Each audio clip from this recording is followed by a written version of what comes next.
इस वक्त की बड़ी खबर आपको बता दें, दिल्ली से लेकर लखनऊ तक आज जश्न मनाया जा रहा है क्योंकि पीएम नरेंद्र मोदी ने पंडित जवाहरलाल नेहरू का भी कार्यकाल का रिकॉर्ड तोड़ दिया है। और अब कहा यह जा रहा है कि योगी आदित्यनाथ भी ऐसा ही कोई रिकॉर्ड जल्द ही तोड़ देंगे। तो क्या कुछ अपडेट है बताएंगे आपको। मेरे साथ मौजूद है मेरे सहयोगी नवेंदु जी। सर, पीएम मोदी ने आज रिकॉर्ड तोड़ा है, क्या ऐसा कुछ सीएम योगी भी करेंगे? देखिए, सबसे पहली बात जो खबर यह है कि नरेंद्र मोदी ने बतौर प्रधानमंत्री सारे रिकॉर्ड ध्वस्त कर दिए। उन्होंने भारत के पहले प्रधानमंत्री पंडित जवाहरलाल नेहरू का रिकॉर्ड तोड़ दिया। हालांकि जवाहरलाल नेहरू 17 साल के आसपास भारत के प्रधानमंत्री रहे। 1947 से लेकर वो अगले 17 साल तक भारत के पीएम रहे। उनके बाद लाल बहादुर शास्त्री पीएम बने थे, लेकिन फिर कुछ दिनों के बाद इंदिरा गांधी को जिम्मेदारी सौंपी गई थी।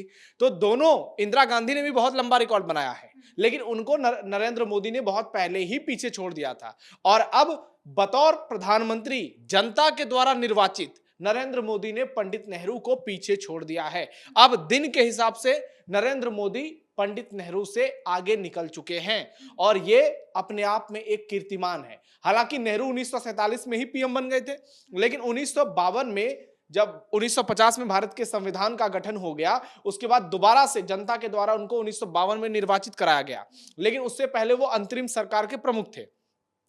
तो इतने लंबे समय तक पीएम रहने के बाद आप देखिए कि आज पूरे देश में पंडित नेहरू की चर्चा होती है। और अब तो बीजेपी वाले सीना ठोक कर कह रहे हैं कि हमारे प्रधानमंत्री ने जवाहरलाल नेहरू का रिकॉर्ड तोड़ दिया। और अब बारी उत्तर प्रदेश में योगी आदित्यनाथ की है। योगी आदित्यनाथ 2027 का उनका चुनाव होने वाला है और ऐसे में अब योगी, दिल्ली में मोदी और लखनऊ में योगी, इस जोड़ी को लेकर बातें चल रही है कि डबल इंजन सरकार जो हुंकार भरती है। दिल्ली में तो रिकॉर्ड टूट गया है, अब लखनऊ की बारी है।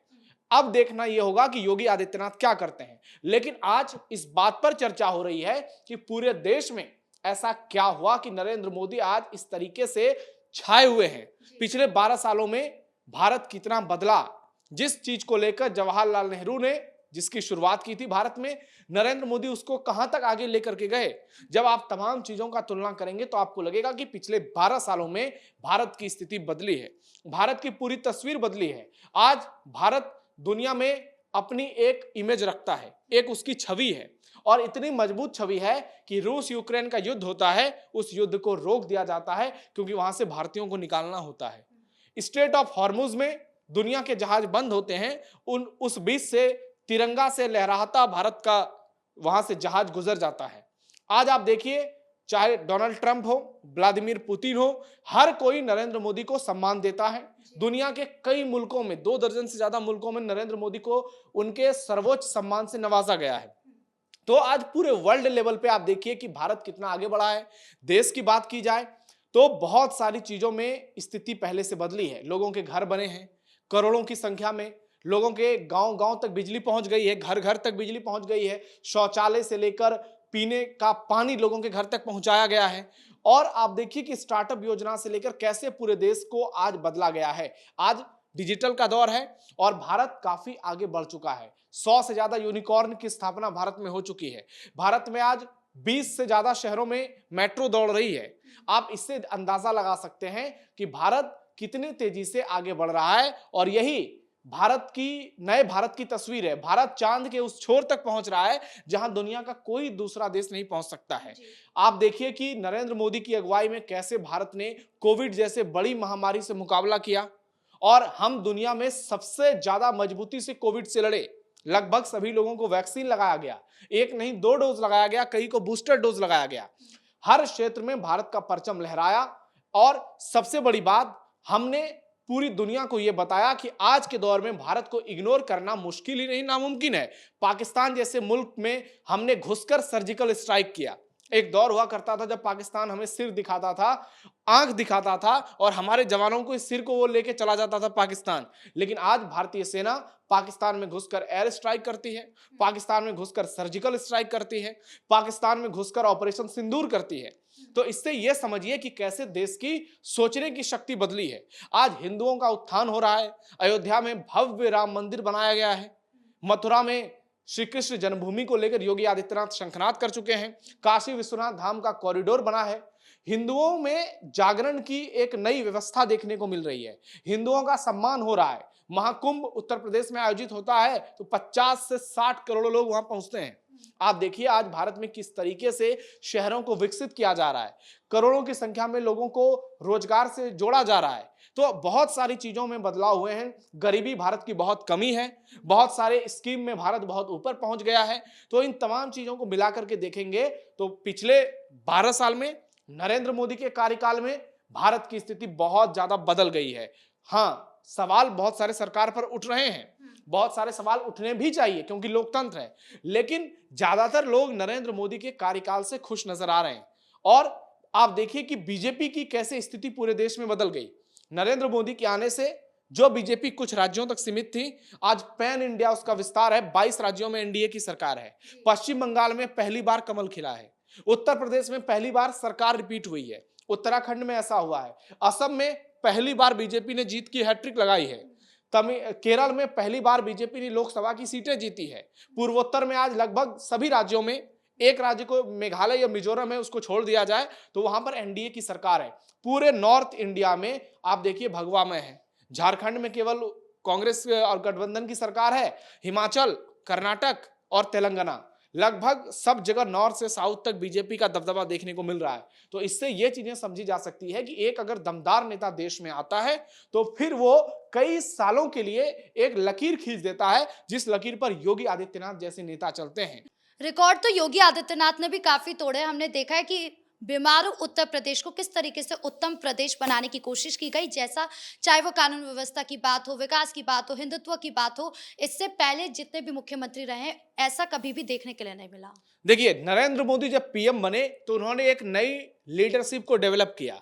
वो उत्तर प्रदेश में योगी आदित्यनाथ को लेकर के आए और जब योगी के नाम का 2017 में ऐलान हुआ मार्च के महीने में, तो पूरे देश में भूचाल आ गया कि अचानक मोदी ने इतना बड़ा फैसला ले लिया, एक योगी को जिम्मेदारी सौंप दी इतने बड़े प्रदेश की। लेकिन पीएम मोदी के सबसे बेस्ट फैसलों में अगर किसी की गिनती होती है तो आज भी इसी फैसले की गिनती होती है कि योगी आदित्यनाथ को चुनना नरेंद्र मोदी के लिए, उत्तर प्रदेश के लिए सबसे बड़ा डिसीजन था। और योगी आए और योगी छाए और उत्तर प्रदेश की पूरी कहानी बदल गई। आज 25 करोड़ की आबादी वाला उत्तर प्रदेश पाकिस्तान से बेहतर स्थिति में है। चाहे कानून व्यवस्था की बात कीजिए, विकास की बात कीजिए, स्टार्टअप की बात कीजिए, एक्सप्रेसवे की बात कीजिए, मेडिकल, इंजीनियरिंग, पॉलिटेक्निक कॉलेज की बात करिए, हर क्षेत्र में यूपी बहुत आगे निकल चुका है। और इसका कारण है कि योगी आदित्यनाथ प्रदेश की अगुवाई कर रहे हैं। और योगी आदित्यनाथ का चुनाव किसने किया? नरेंद्र मोदी ने किया। असम में हिमंता बिस्वा शर्मा आते हैं, पूरे नॉर्थ ईस्ट की काया पलट देते हैं। आज असम में डेवलपमेंट आप देखेंगे तो आपके होश उड़ जाएंगे। कांग्रेस के दौर में असम को लग रहा और नॉर्थ ईस्ट को देश से किनारा कर दिया गया था, लेकिन आज आप देख लीजिए, आज आप दूसरे स्टेट में देखिए, उत्तराखंड की बात की जाए, वहां पे पुष्कर सिंह धामी चुनाव हारते हैं, उसके बाद नरेंद्र मोदी उनको सीएम बनाते हैं। और आप देखिए उत्तराखंड में किस तरीके से ताबड़तोड़ एक्शन मदरसों के खिलाफ, वक्फ के खिलाफ चलता है और विकास भी हो रहा है।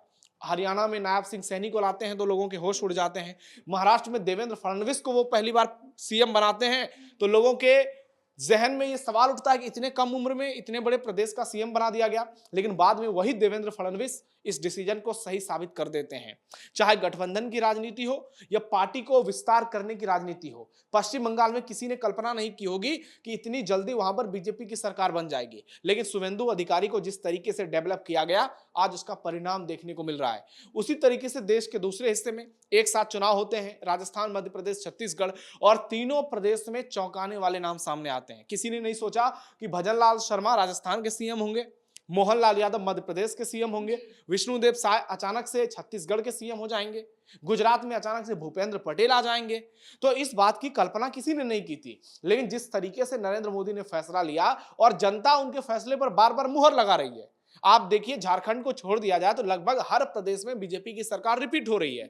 तो ऐसे में सवाल यह उठ रहा है कि अगर स्थिति इतनी ही खराब होती, चीजें बदली नहीं होती, तो क्या आज भारत में इस तरीके से बीजेपी का दबदबा देखने को मिलता? क्या उत्तर प्रदेश में योगी का जलवा देखने को मिलता? क्या अमित शाह की स्ट्रेटजी से इस बीजेपी को लेकर पूरी दुनिया में बातचीत चलती और विदेशों से लोग ताकत लगा रहे हैं कि भारत में किसी तरीके से ये सरकार चली जाए? तो आप इससे ये समझिए कि ये जो नया भारत है, जो 2047 तक विकसित भारत बनाने का लक्ष्य रखा गया है, उस दिशा में भारत कितनी तेजी से आगे बढ़ रहा है कि इस वक्त अमेरिका भी जैसा देश जो है वो परेशान है। उसको लग रहा है भारत दुनिया की अभी चौथी सबसे बड़ी इकोनॉमी बन गया था, हालांकि वो 2 स्थान गिर गया है, लेकिन फिर से भारत उस ट्रैक पे जा रहा है। तो ऐसे में आप ये देखिए कि हम हर चीज में कितना आगे बढ़ रहे हैं। हम अपने देश में मिसाइलों का निर्माण कर रहे हैं, हम अपने देश में पनडुब्बी बना रहे हैं, हम अपने देश में बड़े बड़े हथियार बना रहे हैं, हर चीज में हम आगे हैं। आज दुनिया के सबसे ज्यादा क्रिकेट स्टेडियम हमारे देश में है।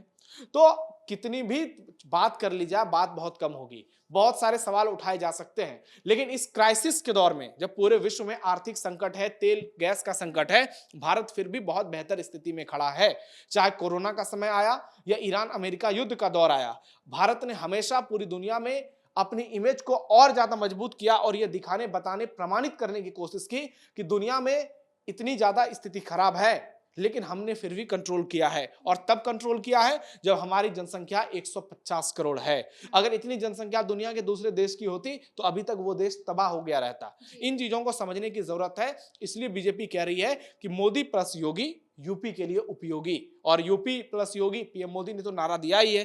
तो अब योगी आदित्यनाथ अगर इस बार चुनाव जीत जाते हैं तो आप देखिए कि केंद्र में जो रिकॉर्ड टूटा है वो उत्तर प्रदेश में भी टूट जाएगा, और पहली बार होगा कि कोई सीएम 15 साल तक लगातार बीजेपी का मुख्यमंत्री बनेगा। जी, इस मुद्दे पर जानकारी देने के लिए आपका बहुत-बहुत धन्यवाद। तो कुल मिलाकर जिस तरीके की लोकप्रियता और जिस तरीके का काम करने का अंदाज पीएम मोदी का है, उसकी वजह से आज उन्होंने पंडित जवाहरलाल नेहरू का रिकॉर्ड भी तोड़ दिया है कार्यकाल का। और दूसरी तरफ अगर इसी तरीके से योगी आदित्यनाथ चलते रहे, काम करते रहे, कानून व्यवस्था पर ध्यान देते रहे, तो उनका भी वो वक्त दूर नहीं जब ये रिकॉर्ड तोड़ते। ब्रेकिंग न्यूज़ में इतना ही।